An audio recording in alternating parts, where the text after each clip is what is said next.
I came to Miami wanting to be an ESPN broadcaster, like many 16 to 18-year-old boys watching SportsCenter every night, dreaming of talking to Michael Jordan and doing the really cool commercials.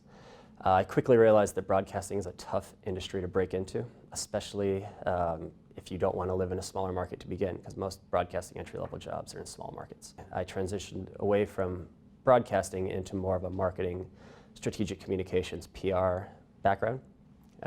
And from there, I was able to get a lot of experience through my mass communication classes.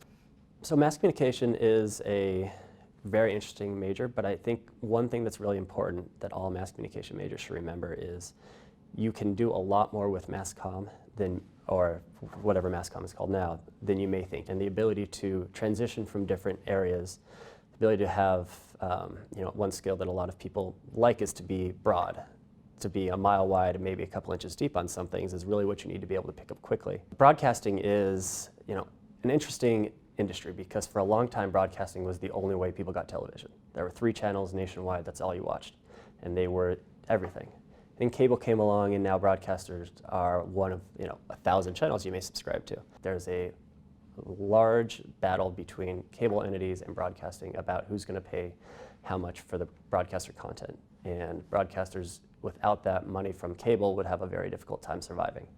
So the cord cutters are helping broadcasters, and I think you're going to see a revitalization of broadcasting because of the fact that so many people are turning into broadcasting without actually paying cable. It gives them a lot more leverage.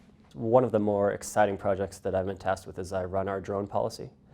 And broadcasters are a major advocate for drone use because they can replace helicopters, and helicopters are very expensive. So the concept of using a drone and just pulling it out of your reporter's trunk and throwing it up there for $1,000 or $500 to get video is a real game changer for many broadcasters.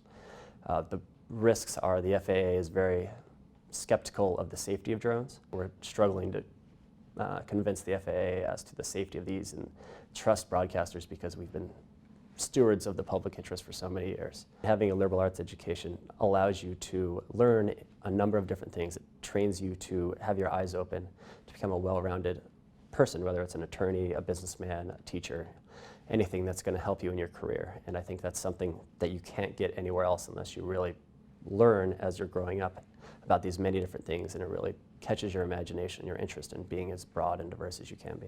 You should get involved as much as you can. Take internships, get out of the country, get out of Oxford, really expand your horizons, because this is the only time in your life where you really have no worries. And the best time to travel, the best time to go and explore is right now, when you can really truly embrace it and you don't have the stress of paying for a mortgage or having kids or anything like that. And as you come out, the job market is so competitive now that people are really looking for well-rounded individuals who've taken the extra initiative to get involved and show leadership. Have as much fun as you can here. It's some of the best times of your life, and it goes by so quickly. It may not seem like that when you're here, but looking back, it's just a blip, and I wish I could come back again. It was so much fun, and I really learned a lot and love coming back to Miami as often as I can to kind of relive the memories and just embrace the energy.